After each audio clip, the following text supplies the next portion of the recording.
feel like that's the reason why you don't see many like upcoming players all the time in PUBG. Yeah. Like I think Clip is a good example of like someone that just like kind of just like got picked up, and he was just like good enough basically. He just like I think he wasn't nervous either when he like first like started playing with us. I think he had probably, I mean, I can't say for sure, but I think his mindset is like literally just like I'm better than these guys. So when he Yeah. gets his shot at a chance like Team Liquid, he just knows he's better, and there's no like he's not nervous or anything. He just like stomps people because of it. Welcome everybody to the 9th episode of the Hot Drop, a very special one as we have two guests for the first time, where I am having a chat with EB and James today, two absolute OGs of the scene, and this is something we want to do regularly, once a month, as I'm trying to move away from sort of the interview format and a little bit more to the podcast, chilling, chatting, speaking about everything in PUBG kind of format. But we're talking about all of that in the video. So to not waste any more of your time, two things really quick. This episode is going to have two parts. So second part coming out later this week, probably in the weekend. Make sure you're subscribed for that. And that is the second thing. We are trying to push for 1,000 subs so we can get partnered on YouTube. 65% of the people that watch my videos are not subscribed. Doesn't cost you anything. It helps me out a ton.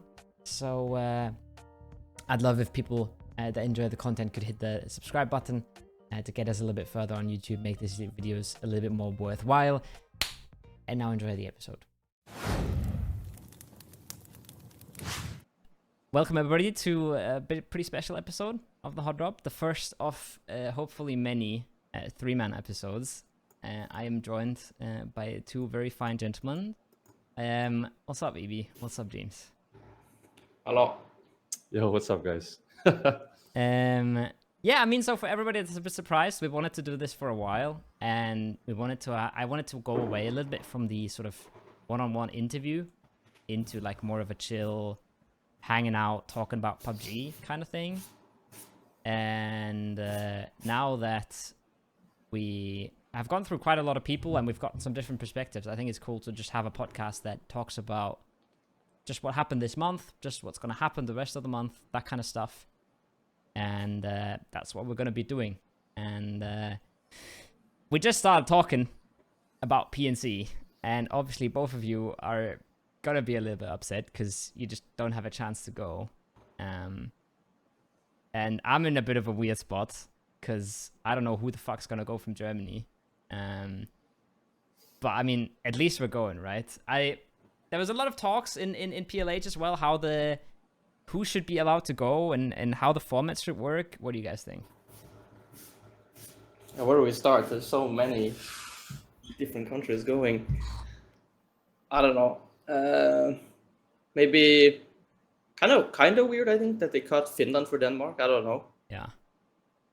I don't know. It's kind of weird. Real fast, what did Finland get less PNC? 5th, right? No, wasn't it way No? worse? All right, I'm gonna pull it Oh up. no, I think they were 16th, like 2019, right? Yes. And they got better in PUBG Nations I mean, Cup. they got started off 5th. really good. Yeah, they started off really good. And I mean, getting 5th is... Yeah. So it's not a performance. And it's really weird decision, kind of, right? It could be that Ents dropped out. I don't know if they care about like that. There's no Finnish organizations anymore. I feel like it's a planned thing. I feel like they were like, Nordics are all pretty good. We're gonna like rotate between them. Because like, you can't tell me that the Finnish PUBG community is smaller than the Danish one, right? There is fucking 5.5 Danish comp players in like the tier 1 and 2 scene. There is like the PSL was a thing for fucking ages. There's like a Finnish league going on all the time. They have like PUBG LANs and shit. So that's not it. Performance is not it. Someone said the other day, Finland has like 5 million inhabitants, so you know they can't have that many PUBG fans. Yeah. Like, I don't know, bro. Like Denmark is not bigger. No way, right? No, I don't think so either. No. And then you have Norway. Norway got a whole Talia league. Like, I don't even know how many divisions there is. Like 4 divisions or something. It's crazy. You would think they would invite then Norway over Denmark as well. Yeah. But they don't. So I feel like we're really lacking like good PUBG players though. We have like semi-good people or semi-pros or whatever you call it. Like Yeah. we don't have like actual like good pro players in Norway. But So I don't know. But like, look at how many, like, look at teams on the list, right? And there's plenty of countries that have that problem, kind of. Yeah, Like, there is. Germany has 3 tier 1 comp players, right? Norway has 2, and then you have Formulation, right? You have Bitfix. So like, you have probably like a better tier 2 scene maybe than Germany. But like 1 less tier 1 player or something. It's not that far. It's not that different. Yeah. But yeah, I don't know. It's a weird thing because then somebody comes around and says, "Oh, it's a community tournament," and then someone else says, "Yeah, it should be an all-star tournament," and someone is like, "No, it's a Nations Cup. Like, you want to send the best team for your nation, but nobody really knows. There's no definition what it should be, right? So like, it's a really weird tournament in a way. It could have been fun if instead of just like inviting Denmark or instead of inviting Finland, do like 2 Scandinavian teams or something. I don't know, like something like that. Yeah, but that, I don't know. I think that's cool in a way, but it's also really unfair, right? Because then you can do that for other regions too. And I mean, you have Balkan, right? You have the whole Balkan region. Yeah, for example. That's a strong team. But is that fair when you're comparing it to a country that only got their own country? I don't know. Yeah. And like, what do you do with, like, for example, the USA, I think, is a weird one. Because they kind of have enough for like 2 or 3 teams, but yeah, they do. There's only 4 slots, and then Germany barely has enough players to fill 1 team. So it's never going to be easy. Do you think that they should have made PNC bigger? So instead of 16 teams, maybe 32 teams or something? 24. I mean, if the money is there, of course. That's, of course, 24 in my opinion. 24? Nice. 2 weekends. Wouldn't you, if you had 24 or 32 teams, wouldn't you have to have like a tournament where people don't get eliminated? Because I feel like, let's say like India and China gets eliminated, you'd lose so many viewers. Yeah. I feel like, and I think they really care about that. That's true. I think that it's never going to happen because it's kind of like a promotional tournament, and they want to kind of keep the costs reasonable. Yeah. Which is also the reason why there's no qualifiers and shit, right? Because I think the best format for me is like have everybody sign up with whatever team they want to play in their nation, and then have a qualifier, and then the top 4 countries just go, you know. But that's like you need a qualifier for each country, and then you need a qualifier for each region. So it's really fucking hard, and it's quite a lot of time and money. So that's probably why that's never happening. Yeah. I don't know. Yeah. It was kind of hard, like, with Nations Cup when we were on Overpeakers, because, like, when you're basically playing on 2 teams at that point when you're going to Nations Cup, kind of. And so Clib and me had a break, basically, from PUBG, while Vard and Mexi has to go play the game without a break. So it's just like the dynamic, like it set both of you like off completely. Like me and Clib wanted to like grind as soon as it was over, you know, get back to work, and they were like they needed a break, you know, like 2 weeks. Yeah. It's really awkward when you have like 2 teammates going to PNC and then 2 who aren't. And now I'm in the same boat again, probably. Yeah. So I mean, 100%, right? There's 0 chance Gustav isn't going. There's 0 chance Fex isn't going. But PNC was more in the middle, right? It was more in between the events, no? And now PNC is before PGEC? Or it's also before PEC, though. It is actually. I thought it's kind of in the middle again. It's 2 weeks after Saudi Arabia, basically. Yeah. Yeah. So if you're going to PGS2, you have a very short break, and then you're going to PNC. Yeah. And then it's in September, right? So then you come back, and you should really soon be playing PEC too. So probably Gustav and Fex do not get a whole lot of breaks, I think. Nope. But then again, I don't know. PNC is kind of vacation, no? It's kind of chill. It's not a PGC. You're playing in a mixed team in a tournament full of mixed teams, and obviously like some viewers will hate on me for pretending like it doesn't matter or something. It does. It's still good money and stuff. but it's a much more chill tournament than like a PGC or something. I can see people like they don't probably on the outside viewers don't really understand it, but I think it's exactly that approach that the UK took last year that made them win. 100%. They went in with the approach that's like, fuck this, let's have some fun, let's not overthink anything. 100%. Just play it like PUBG, and they just stomped the lobby. So it was the same for UK and Brazil in a very different way, because the Brazilians have like way higher energy. They're like dancing around and shit, and they don't give a fuck. And the UK is just vibing, you know, like ordering McDonald's and not giving a fuck. And they were like top 2 for the whole event, both of them. So it definitely works. Yeah, it does. Price I think pool like also, yeah. No, you go ahead. I said the price pool also went down. I think from 500k to like 300k. Right? Yeah. It was always 500k. It was 500. It does have revenue share. That's announced. Oh. So if they don't make the worst skins ever again, like they did last year. What did they do again? It was fucking terrible. It was like a red outfit, looked bad. No. Yeah, like I don't even remember it, bro. Like that's how bad it must have been. The only thing I remember is these helmets, right? These helmets, but they didn't put them in game. Bro. Yeah, they didn't do them. They didn't like, do that them. would have been sick. PNC 2022 skins. I remember. They had like them up. They had flags on them, right? Yeah, they made all the helmets had flags. The skins in game did not. I'm gonna send you the picture, and you're gonna remember. I'm gonna put that up in the video as well. I'm trying to remember even the Nation Cup skins. Sure, I'll put it in the thing. It was the worst esports skins we've ever had. This is what. Oh my god, that helmet, that head. These are like 2018 PUBG skins. I feel like they really like these headphones. I really dislike them. I see them in also the global partner team skins. I see some of the headphones come back. I really dislike the headphones. I don't. It was the worst revenue share in every tournament in PUBG existence that had revenue share. And I think that for me, they're the only ones I didn't buy. I think I've bought every esports skin, and those ones I was just like, I can't. Like, surely the Pel bats that we got. That's the worst revenue share. But they were for like a whole league. I feel like that's I guess. Yeah. Right. Like, I mean, they probably have worse, but they're like right now they're like legacy, you know, the legacy item. Yeah, price but they're still up. Jesus, bro. They were still so bad. Dude. How many people do you think has a Pel bat? I got one. I think I got one. I think I bought it. Holy shit. Disrespect. Straight disrespect. I remember, I've told that, like, I say that every time, but the Ghost Gaming CEO saying we're going to make a giveaway for our entire NPL bat revenue.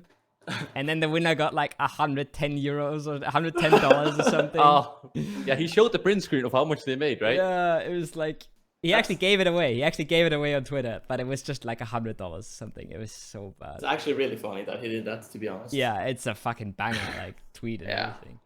For sure. It is. They've learned a little bit, I feel like, when it comes to skins, but they still have their moments of like, where they seem incompetent and they just don't know what they're doing. But overall, I think it's been a little bit better, like in terms of skins. I think so. I mean, yeah, it's been definitely better, but I think PGC last year was fire. Like the purple ones, the Beryl and the SLR and stuff was super good. Don't get me wrong. How did they go from PGI 2018? Remember the fucking epic. The PGI outfit with the mask, like the skull mask and the hoodie, the bandages and everything. It was insane. How did they go from there to pretty much like worse? Okay, not fully worse, because that was like, you know, some cool outfits. But nothing has stopped that though. No, nothing has stopped that. Like it was unique. It was so sick. It's so I went for a coffee with Luke in Malaysia, and one of the like top esports guys was there with him. So we had a chat, and he said basically they're just fighting for resources in the skin design team with the normal game skins and the esports skins, and PUBG just doesn't want to give a whole lot of developing time and resources for esports skins because they seem that they think they make more money of normal skins. And that's the whole reasoning. And that's why there was no PGS skins, for example, right? Like last year we had, for every PCS we had skins, and then for PGC. So 3 times, and for PNC. So 4 times in 1 year we had revenue share. And this year it's going to be 2 times. It's going to be PNC and PGC. Just because they say that like it's not like doesn't make financial sense, which for me is crazy. But they have the numbers and they think they're doing what's best. I don't know. Yeah, they're greedy. They're a little bit greedy. Yeah, but Say it like that. I just don't get it, right? Like how you like last PGC there was like, I don't know, like was it 1 million revenue share? Was it 500k or something? It wasn't a lot. It was like 400k or something. But that means that they made 4 times that because only 25% of the sales went into the revenue share, right? So they're making like 1.5 million or something. Surely it doesn't like, how much does it cost to develop those skins? Like not fucking 1.5 million, like not even fucking close. Like, how can this not be a valuable investment? How can this not make financial sense to do that, you know? Yeah, That's it's what weird. I don't get. I see everything as well. I see everything they do. It's like fast money, short-term money, but they're not thinking like longevity. Yeah. And I just like, I mean, we still remember too the first skin they added in this game when the game at the same time had like, what was the highest point of the game? They had like 3.2 million players online at the same time. They added an orange skin. Have you ever thought about it? How much revenue or how much money they lost in the first 2 years by not adding good skins? Yeah. They lost hundreds of millions, like literally. It took them so insane. long to get good. Remember the stat-tracked shotgun fucking double barrel that looks like somebody puked on it and it costs $20 and I'm just like, how? Like, yeah, how?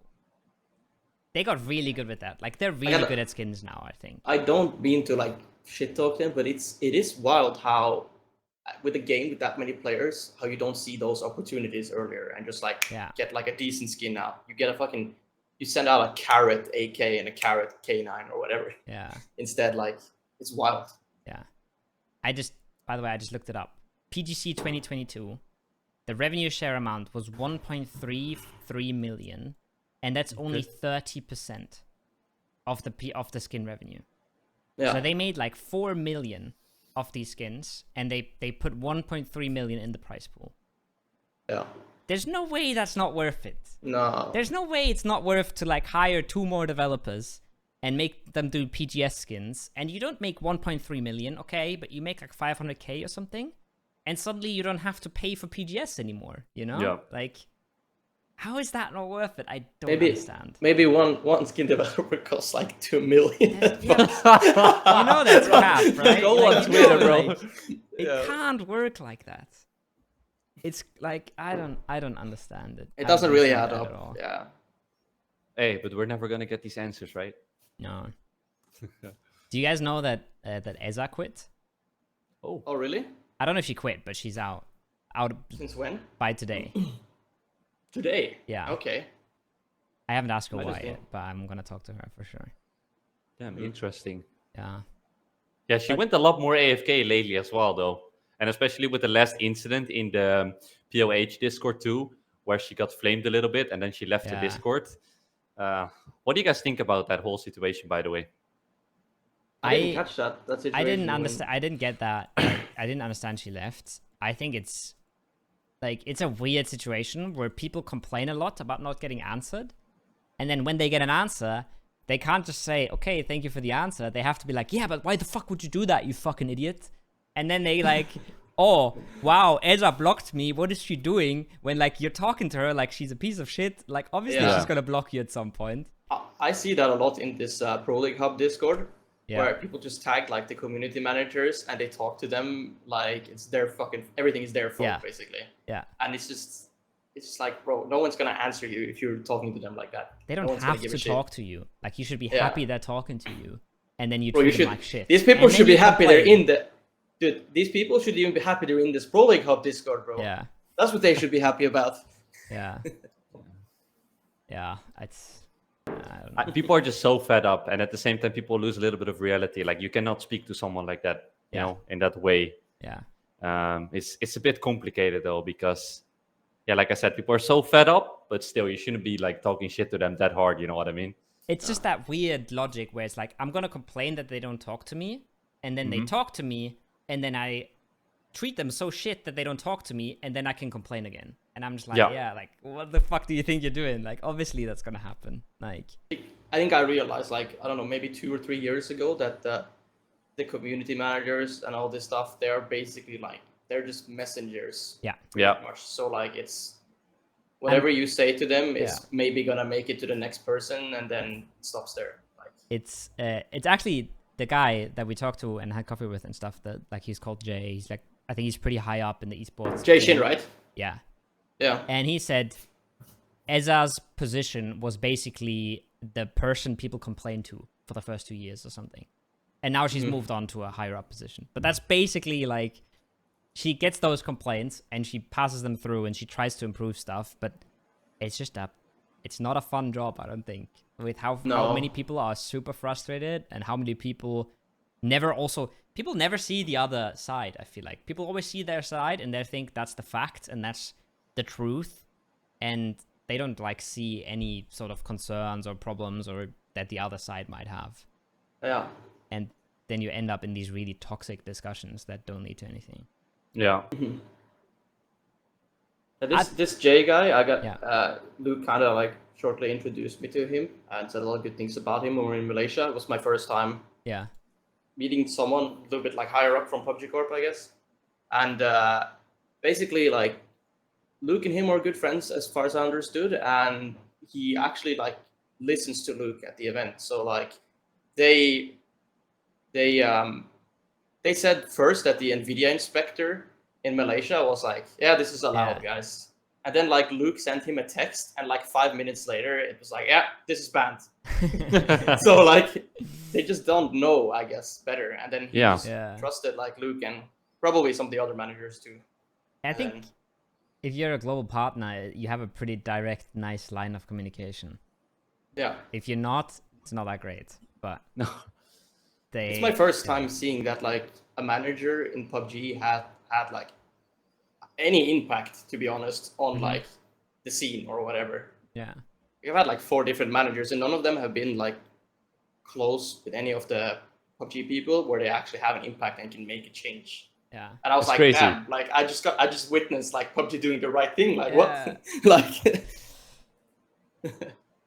And that should be the standard, right? Yeah. That's crazy. That's the same with like how Riot is everything doing perfect low key, how it looks from the outside.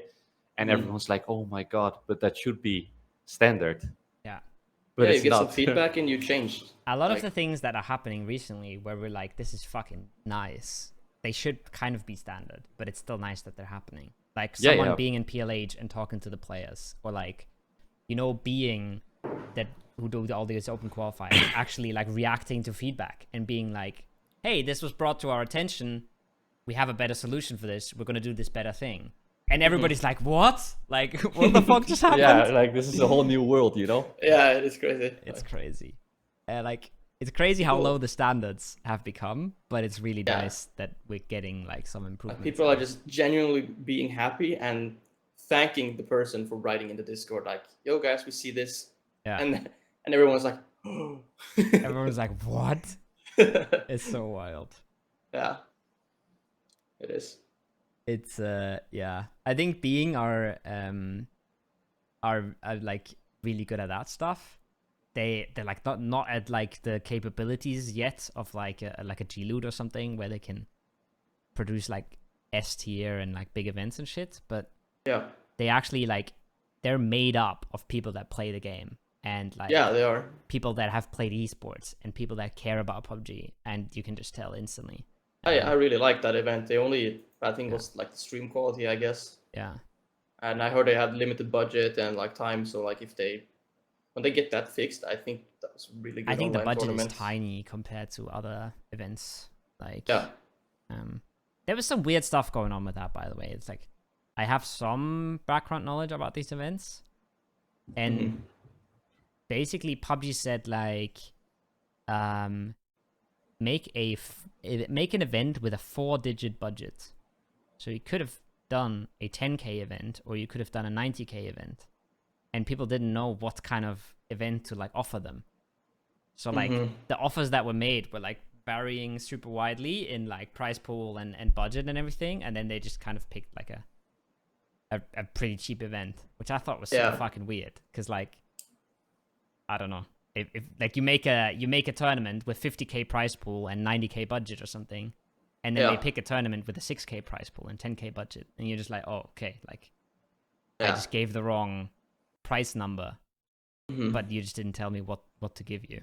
I've heard similar stories with PUBG, like I don't know if it was PSL or something back in the day, where they just said like, yeah, this is your budget, and it was like minimal. Yeah. Like that's it. That's what you get. Yeah. Yeah, it went down a lot. Holy shit. It's rough too. Like when you're like, think about it too, right? Even if you make it to all these events and you're placing relatively high, like you're not making anything as a player. It's literally just the top right now that is making money, and the rest isn't. It's really top heavy. They overall, if you make every event this year, the price pool is higher than last year, but you have to make those 2 PGSs. Yeah, and it's just fucking hard. Like, bro, I'm sitting here on the high seat for like my 6 years in PUBG, of course, but it's at an all-time low for me. Even like, I don't think people understand that. I get questions a lot by like viewers, like, how can I become pro and stuff, and I literally tell them like, don't go for it, bro. Like, if you make it to like where I've been in PUBG right now for the last 6 years, I'm barely making ends meet if I don't win a tournament or if I don't place high in a tournament. Yeah. Like, I don't think people realize that. This is how I kind of like see the scene right now as well. Like, you have this village, right, of like 1,000 people. And then you have like the 20, like you have all kind of divisions, right? And you have the elite people, you know, the 20 people at the top. Yeah. Oh my God. They are having everything. And the 980 people don't get anything. Yep. And instead of working from bottom to top, PUBG decides to go from top to bottom, And I don't think it's bad to have these global partner teams at all. Like we need the orgs, we need FaZe, we need some of the orgs to make it look professional, right? If we don't have these orgs, they're gonna look like, what the fuck, who's in there? Like just or something, or like, you know what I mean? And I mean, ouch. No, I mean that, or like fucking charm farmers and I don't know, like random mix names. Just from like, yeah. And that's just crazy. Yeah. Like, I know I kind of swap like the subject, but like, that's not how you like. That's kind of how I see it. But it's so hard to solve. Like, what do you do? Like, it is really hard to solve because they're so deep already. Yeah. Also, the whole like name around the game, the orgs, so many orgs left. Like when you look at Pell, like Vitality, I'm just saying like small orgs like Desperados or something, or like all these like everyone. Singularity. Like, Singularity. I saw that the other day. Yeah. I don't know how you would solve it. How would you guys solve it? I don't know how I would solve it. I just know that I feel like people always, the people I talk to at least, they never see the other side, right? Like a big org that pays players a good salary, they want like some stability. They want to know that their team is going to play a certain amount of international tournaments with like a big amount of viewers and shit. And that's why they made this global partner system, and that's why the global partners go to PGS, right? And it makes a ton of sense. And you can still easily miss out on PGC if you're a global partner. They could have just given invites to PGC if they wanted to. People would still be playing the game. They'd say, holy shit, this is fucked, but they would still be trying, right? Like, you'd still have the same tournaments. You'd still have almost the same people showing up. But they have to strike this balance between, we want these orgs to stay, we have to give them stuff for free, and we also want other people to have a chance. Because if you only feed the big orgs, then no other org will ever join your esports because they know they can't get anywhere, right? Like, how is an Ascend club going to compete for salaries with a FaZe clan? They won't. Because FaZe clan knows they can pay way more because they're getting PGS 1, they're getting PGS 2, they're getting partner skins. If you push that too far, all your small orgs just say, well, there's no point. So it's like, it's really fucking hard. And I don't envy that side of PUBG esports. Like, making those decisions is not easy. Definitely. And I like that too, the way they hold, like, I like it too that they didn't give the invites to PGC because they could have, like you said. So that part I really like, you know? Or invites to finals. Invites to every PEC final, for example, right? They could have invited global partners to every final. Like, they did that last year, right? Yeah. Fucking 8 I'm partners really in every happy they PCS. didn't, bro. Yeah. I still feel like I don't get to play the game enough. Like, Yeah. Last year, only playing finals, like you don't get to like everyone is like playing qualifiers, they're warmed up, and suddenly you've been playing scrims for the last 2 months, Yeah. and then you're in finals with teams who've been playing PUBG. Yeah. Like even if you're maybe if you're Team Liquid and maybe you're better than like I don't know 11 of the other teams in the lobby, let's say, you still haven't played the game. Yeah. As much as they have. But like, I 100% get that side. yeah. But then look at EB's side, who has to go through every single fucking open qualifier right now, Mm-hmm. where in the middle of the qualifier, there's a new patch coming, so suddenly there's mortars in the game. People are out there. You have 17 people in your game with a solo clan tag. Like, that's not fun either, bro. Like, playing a best of 6 every single day for a week, like... This type of stuff can be so easily prevented if they just never did the change where you cannot customize the esports settings. Yeah. Yeah. Like, all this stuff, they really need to make, like, esports mode, like, customizable so that every time there's a patch, because there will be more patches that would make this happen probably Yeah. down the road. Yeah. Like, when you can't customize the presets, then I think it's... fucked every time a patch comes out. In a way, it's, like, nice to have that sort of, like, streamlined. You just click on esports and you go, you know?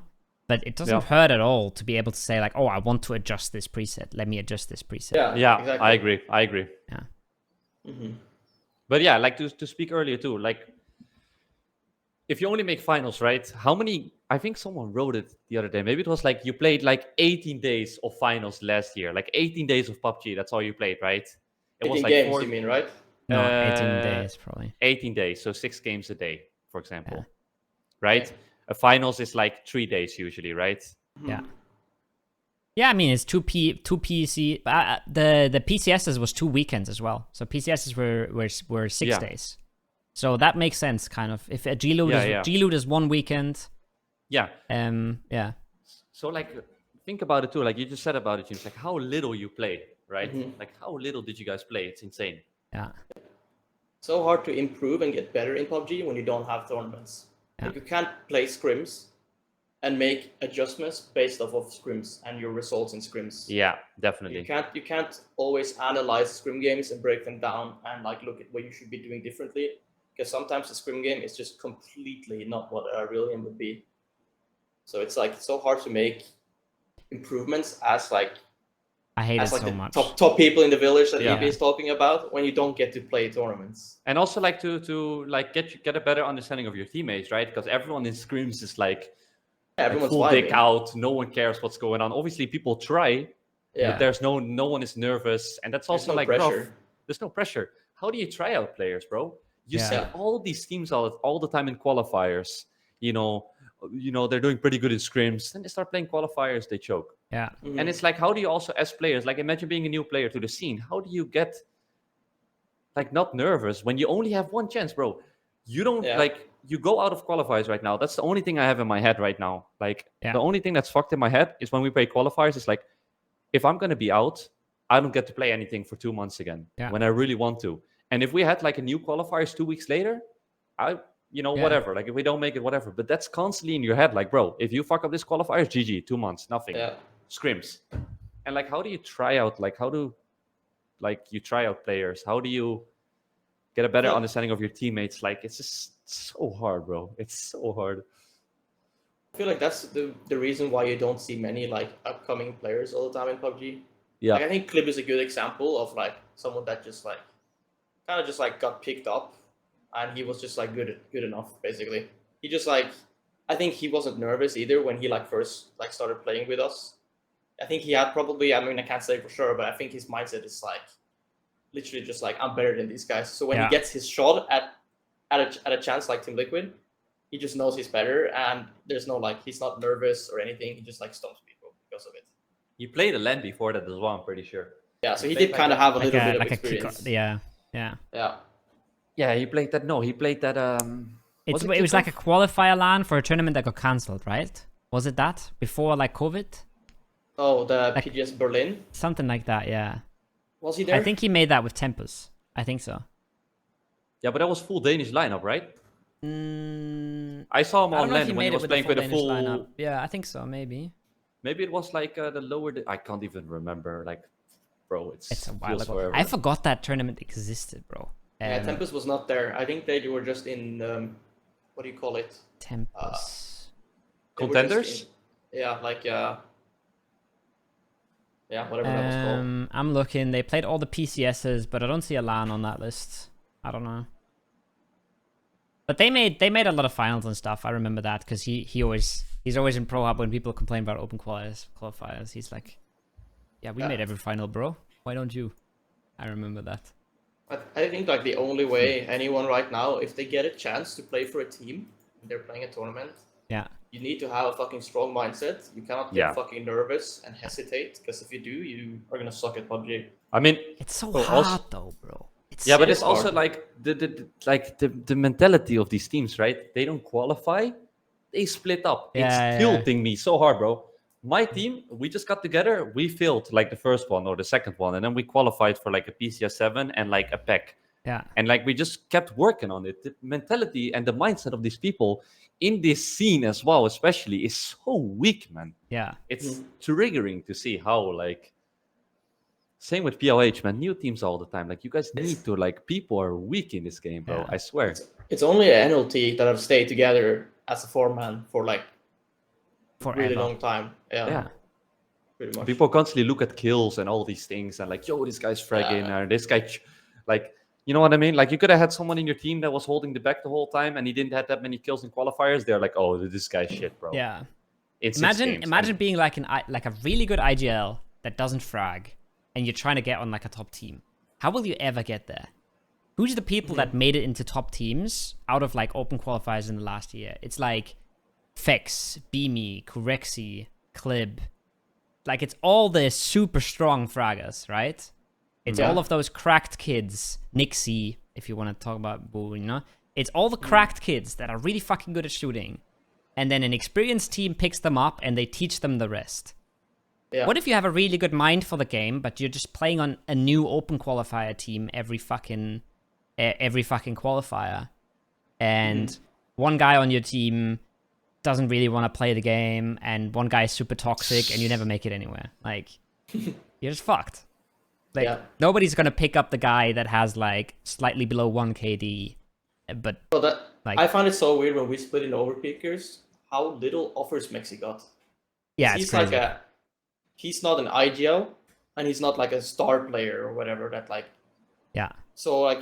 But everybody that's played with him thinks he's really fucking good, right? Yeah, he's really good. He's like a information gatherer, like a kill feed, information tracker. He's like a stable block, like an anchor. Like, he doesn't make mistakes. Like, you need stable players like that on your team. Yeah. And it's crazy that like, I don't know, like I can't even remember what offers he got like after we split up, but I don't think it was many. I don't think, for example, Heroic wasn't even interested in him, I think. And I think that's kind of wild to not even be interested in a player like that. I mean, we spoke about it, right? People just like personality, you know what I mean? Yeah, people don't like... Maxi comes over, like we spoke about that. He kind of comes over as like an angry dude to most people, you know what I mean? I find that so funny. He always gives me the feeling like he doesn't like me, even though he never does anything to actually show that he doesn't like me, you know? I find it so funny to talk about Mexi when people say this stuff. What was the thing again when we played DayZ with Mexi? What was it again? It was the one line. It was the one line we played DayZ. Why are you so angry all the time? We started trolling him with it as well. Was it that or something? It was something like that. Yeah, I guess like he makes himself look scary, and that's maybe one of the reasons why people weren't so interested in him. But maybe. I don't know. I think people just look too much at the fraggers, the mechanical skills. They don't think about... I guess they don't think about, and they also don't really know what people who aren't like the star players bring to a team.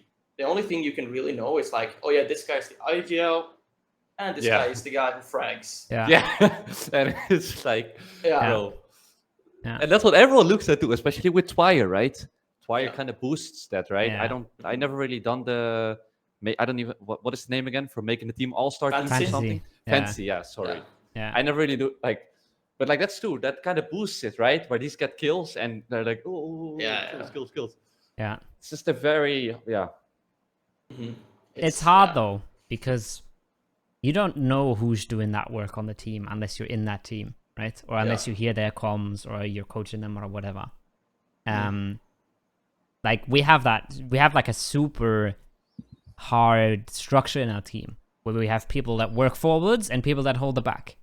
And obviously the people that hold the back, they're going to have way worse stats. They're not shooting at people. They're just surviving, keeping cars, doing like the dirty work. But then people come at me and they're like, oh, this guy's underperforming for 3 tournaments. What's going on? And I'm just like, bruh, he's not underperforming at all, bro. He's doing fantastic job. You just have no fucking idea. But you can't have an idea because you don't know our team. Yeah, they don't. That's the thing. Like, you can't blame them. No. And it doesn't, But that's why every time someone's like, oh, who's the best player in PUBG? And I'm just like, I don't fucking know. Like, I don't know if Example is like talking to his teammates constantly, like reminding them of things, tracking kill feed, or if he's just, I go kill, you know? Yeah. And that's a fucking massive difference, right? Like, bro, imagine if you have that role in your team where you can just like where you don't have to think ahead, like, or you're the type of player that. I've had like multiple roles, right? So I've been in-game leader a little bit. I've been like co-in-game leader. And when I joined FaZe and I wasn't in-game leading, dude, it was so easy to play the game. Like my stats, I was like, I think I was top fragging the first 2 tournaments we played. And it doesn't matter, but it just shows that like how much simpler the game was for me to play when I didn't have responsibility. Yeah. Like it was just my own like performance just went up because I can just focus on where I am myself and how to shoot and how to get ready for a fight. It's just I think the like focus is the most important word there, because you're just trying to be a good individual player and you're trying to kill people and you're trying to survive. But when you're trying to bring your other 3 players into a good position, you're playing a different game. You're playing chess while everybody else is boxing, you know? Like, it's not comparable. It's hard too, because you have to like you're playing chess, and then you also have to focus on your own shooting. You know what I mean? Exactly. Yeah. And then you're like open on the map, and then like before you know it, you're on this ridge getting 2-tapped. You know what I mean? And it's like extremely hard to get into the zone and like find the focus when you're doing multiple things. Yeah. I think that's the thing with the zone, especially like getting into the zone and being extremely focused. It's really hard to find that when you're doing multiple things. Like, I mean, I've read like books about flow state, and I've watched like read articles on the internet and YouTube videos, and done so much like small like prep to try and like figure out the key. You know, like how can I be like in the flow state all the time? You know. Yeah. And consistent. It's just like you need to find like triggers to get in there, and a lot of the articles will say that like you can't do multiple things at once if you want to get like fully focused on something. Yeah. You need like imagine you're playing this game and you're constantly like getting this map thing open, you know what I mean? Yeah. Like you're playing, this map goes open, and like literally. I'm also the type of guy, I'm clicking the map a lot, so it's constantly like flickering in my face, and in the meanwhile I have to do things, see where my teammates are too. And like you said, James, if you're not like if you can just play the game, you know, there's a lot of people too, as my teammates as well. When we watch VODs, like people don't really open their map. There's probably a lot of people that don't open their map. Their focus is just purely on the game, keeping themselves alive, good positioning, good peaks, and like I would love to see like if I would take like I don't know an entire tournament. Like let's say I take the rotation that we just played. I would check every game. How much time did I have the map open? How much time did I survive? It is probably 20 to 30% of my playtime. I swear to God, I can like go in a building and just look at the map. I want to see these stats. I wish they had stats from all the players. That would be cool. You get like a list of 100 how many people. Yeah. And like 64 players, and you can see those kinds of stats too. That would be very interesting. That'd be super sick. That would be a very interesting stat, by the way, to know, because that really shows. Yeah. Like. Yeah. I've had the same thing with you just said, where I usually it's Brex POV streaming, right? So if I'm kill feed tracking, I'm watching Brex's stream. If we're scrimming, I'm watching Brex's stream. But then we were like, let's switch that up. Let's have me watch other players, backseat them a little bit. Yeah. And then some of them, I just get frustrated to shit, because Brex is like, oh, we could go yellow later, but we might have to play yellow line, but there is still enemies on new yellow line. Yeah. And the player doesn't open their map. Yeah, and I'm just like, at all. how do you play the game like this? Bro, like, people don't open map. People don't open map. It's crazy. We had the same thing with K-Mind. Tanner would watch K-Mind, and K-Mind is the only player I know that plays hold like on map key. Like he has to hold the map key. Oh yeah, right. and Tanner was so frustrated with him when he started, because he was like, I was like calling stuff and he wouldn't look at the map, or he would just like open it for a second and not realize what I was talking about. Yeah. That is crazy though. Like I think a lot of people don't open the map, but it is hard. It is hard though to play the game if everyone is opening the map. I think that's why in like this case, every team I've been on, we've been super focused on having callouts for every compound, every hill, so that when you're the in-game leader and you're trying to say this type of stuff, that in the example you gave, it was a lot of yellow, yellow mark, yellow this. It's terrible. We always we try to do like, we need to play through Fuss compound and kill Exalt in here, and then we fight up, like so that people who aren't opening the map, they can kind of envision it without. It's two different senses. Your ears are listening to your IGL, and your eyes are playing the game. It's way easier. Yeah, it is. Yeah, I agree. But it's also really hard as an IGL to start doing that, because for example, I have a really bad habit of like, oh yeah, this is probably what NLT would play in Circle 1, but I don't actually know it's them.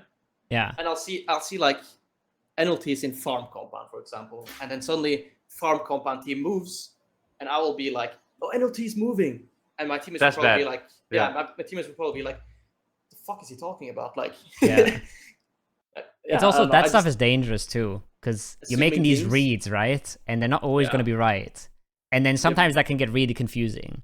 It will, because you have that moment where somebody gets knocked and they're like, what the fuck, NLT's not in farm. Yeah. Or like they're like, oh, I got knocked by NLT, and then the rezzing teammate thinks it's farm, but it was actually like Sharkfin or whatever, like that can be really fucked. Yep. In general, these type of reads, like, I mean, there's a lot of things with PUBG, right? Like also preparation and stuff. But I feel like at the end of the day, what I more and more believe in PUBG is you play what's in front of you, right? Yeah. So like you can do all these preparation things. You can, like, some teams, they look over a lot of other teams. Like, I just feel like PUBG is more and more what's in front of you. And yeah, that's kind of it. Yeah, I think people got so good at the game that you have to focus on making the game simple and making default strats. I just think. Yeah. I think making the game simple is always good. The game's so complicated, and that's kind of what you said earlier too, right? With like having names for every compound, you put in the work in beforehand to make the game simple in the moment. So you don't have to explain what compound you're talking about, because everybody knows where Mexi is. Everybody knows what Bigfoot is. So you've made the game simpler. And I think that's kind of like key to training PUBG. It's just dumb it down, because it's so fucking complicated in the moment. You want it to be as dumb as possible. I mean, that's one thing for sure. Yeah, like the whole map callouts and everything. It's like a must in every team, I would say. Yeah, and now we're playing Taego, and we're playing Vikendi next tournament. Like, no chance. Taego is hard. Taego is hard too, because all the buildings, they look alike. Like, we tried a little bit, for example, in Hosan, we tried to come up with some names, and I've been trying to think a little bit, but it's extremely hard. You crash these compounds, it's 4-1 stories, bro. Yeah. The only difference is the roof colors, for example. We it's made like callouts to Buksansa, bro. It's like you have like small China and big China, and I don't know which one is which, because they're still like the same main building. Yeah. Like, it's so hard. Like that whole place. They also have these small gates everywhere and these connectors. Yeah. It's just like, it's impossible, bro. And every compound on the map is a god compound, because they all have nothing around it, and they have like an outside wall, so you can't crash in. Like Cube Castle. Yeah. Like everything is the same. Yeah, we haven't really done that yet either with Taego yet. We should do that, but I've been trying to, like, every time I'm like, guys, I'll think a little bit, and it's just like poof. Taego is really fun though. Competitive, it's so much fun. Ranked, yeah, it's fun because it's new. Yeah, but ranked and hot dropping and shit, I find it so boring on Taego. But like comp Taego is really fun to play. I think there's a lot of shit circles still where there's no cover and stuff. Yeah, which kind of reminds me of the old Erangel that we had like way back. Yeah, like we had a late game yesterday where it was 3 teams alive, and suddenly we had to move inside zone, and the other teams didn't, and there was nothing. There was just nothing. Yeah. Our only play is to drive on one of the other teams, so we cannot win the game anymore. Yeah. I got one more thing, by the way. Yes. No, you can go first, Cole. No. It's fine. I'm gonna start a new topic or something. You just real go. fast, because we are talking about late games, right? Like Circle what do you guys think about Circle 7? It should never hard shift in the late game, right? Or is it Circle 8 right now? I got a little brain fart real fast. 8 doesn't hard shift. Or 8 has water ratio again. But I think 8 doesn't hard shift. And I think maybe 7 doesn't either. I think 7 might, actually. I'm not sure. I There's mean, one one that kind zone of centers before the up. end I game. can look it up. There's always one circle before the end game that Yeah. hard shifts to one side. I think it should never hard shift, by the way. It was That 6 or 7, decided- like Yeah, it decided so many like end games. yeah, it does. Like it decided so many end games. It really decides them a lot. You can still always win if the circle hard shifts away from you, but it is really hard to Yeah. win them. Like you have to play perfect to win them. Yeah. And you have to like hit your shots really good. And Yeah. meanwhile, the other team that gets the hard shift don't really have to do much other than just like shoot their DMRs. Especially when there's like, kills. a compound still inside or something, and then it just Uh-huh. goes to the compound, and they can play their outside wall, and everybody else has to just move through the open. They have like one rock or something. It's been a while since we like talked about this topic, but I really think that like from like space 5 or 6 or something, circle should just like center up, and you know where the star is gonna be, and Yeah. everyone knows if it's gonna end inside that compound, so they know that they can already, for example, dive and crash that compound. Yep. Yeah, Be okay definitely with that, something like yeah. that. And I make the agree. winning play, you know, like Because these end games now, like, phew. Yeah, I just looked it up. The circle, like, it has one value, like, where it can go, and it's all the same for phase 2 to 8. So they're all just as likely to hard shift. yeah. I think that'd be interesting. Yeah, I think that'd be cool. Look, we should try that sometimes in scrims as well, We could, yeah.